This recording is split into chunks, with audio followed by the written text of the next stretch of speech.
Now that UFC 284 is done and dusted, I think it's time I address the most awaited comeback. Is Jon Jones gonna prevail, or is ring rust gonna get the best of him? Well, who else to answer that question other than some fellow fighters? I've gotta start with the antagonist of Jon's tale, right? DC. The guy who's faced Jones twice believes that Gane has a better chance of winning the upcoming fight. Just like Ciryl himself, Cormier also believes that Jones could face more issues against his current opponent, and according to him, even Ngannou would have been the easier option. And yes, Gane lost to Francis, but you know what I mean, right? At one point, just like everyone else, Cormier also thought that Jon versus Francis would have been the biggest and most anticipated fight in the history of the sport. I mean, come on, it's Ngannou. And on his YouTube channel, Cormier said Jones may have a more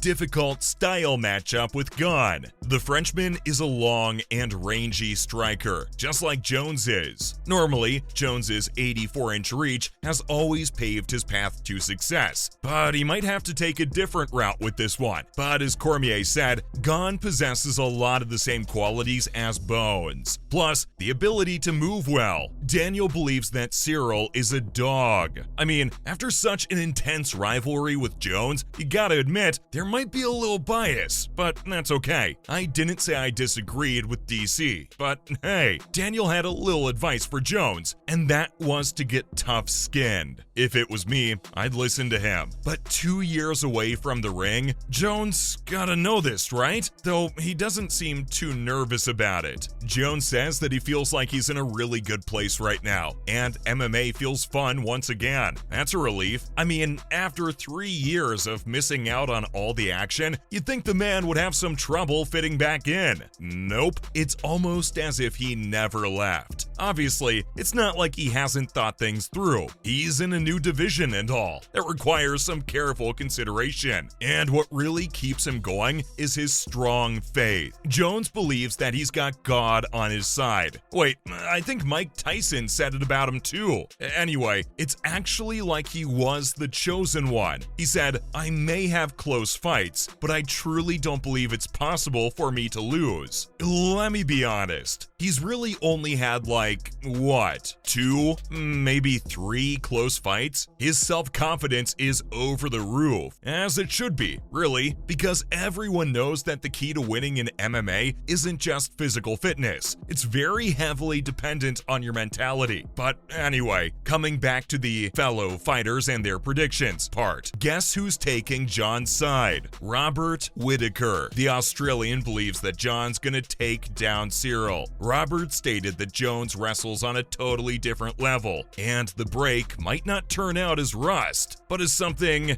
nobody has ever witnessed. He also added that no one has ever and can ever do what Jon does on stage. No, really, look at it. The guy got skills. The grappling's next level. The striking is way too good. And keeping strength aside, boy, oh boy, is his cardio something. But again, here, I'd say, Jon, you gotta watch out, my man. The other guy has the oxygen tank of a submarine. And it's not only Jones who's got the best IQ. Ciryl is also capable of doing some damage. As DC said, you gotta be tough-skinned, cause the moment there's a weakness, it's gonna get exploited. Well, that's from the Australian. Moving on to bigger names. Henry Cejudo and Cormier almost have the same views. He believes that even though the guy lost to Francis, the Frenchman is gonna be a bigger problem for Jones than Ngannou could ever be. Can you believe this guy helps Jon in training? But John McCarthy seems to be on Jon's side. And,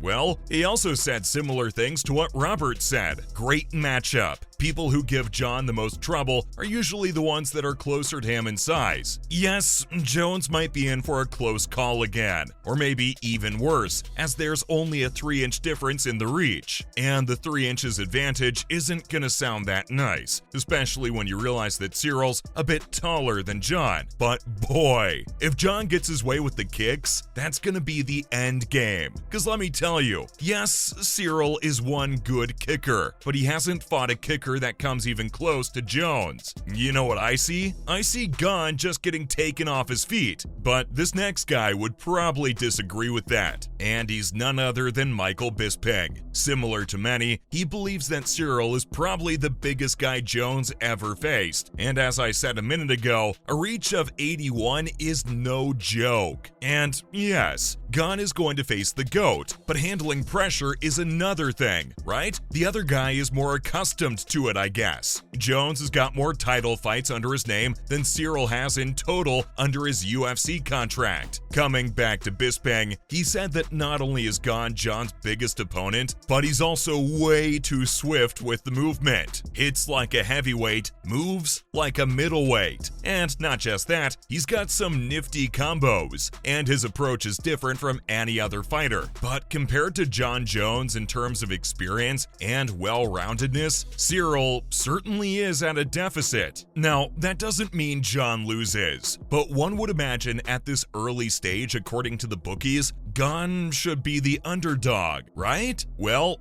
you'll be shocked. But as it turns out, Ciryl is a slight favorite over Jones. But again, Michael talks about ring rust, but then ends with the conclusion, no matter what, the GOAT will prevail under all circumstances. They probably programmed it into him when they were making Jones in a lab, if you ask me. Other than Bisping, Brendan Schaub also weighed in, saying that UFC 285 shouldn't be a problem for Jones at all. So like, a regular day on the battlefield for him, I guess. Anyway, then there's someone who hasn't directly made a prediction, and that's Stipe Miocic. He tweeted that he was gonna get the winner out of the two in July, and if you closely listen to what the majority wants, they have been dying for a Stipe versus Jones match ever since news about Jones going heavyweight made headlines. So if it finally happens, fans will go wild. Plus, what makes this more solid is how there was a big rumor about this in December, but it never materialized. But Sean O'Malley believes that Gane is no joke. No, really, it's actually something no one even had to wonder about. You just knew Jones was gonna take the W. And now, people like Ciryl show up, and you're wondering what Jones' game plan is gonna be. Is it gonna be tit for tat? Is it gonna be aggressive? Because look, Jones has like 30 pounds more muscle than he had before. Is he gonna be able to do what he does for 25 minutes? Gotta wait till March, my dudes. But ending this video with what everyone's favorite Joe Rogan said, the fight is so interesting because Gane is just an unusual guy. He stands differently. He has that weird spin for a front kick, and who knows, maybe he's the one to change it all. I quoted so many predictions, but somehow I'm still confused. Having said that, see you in the next one. Peace.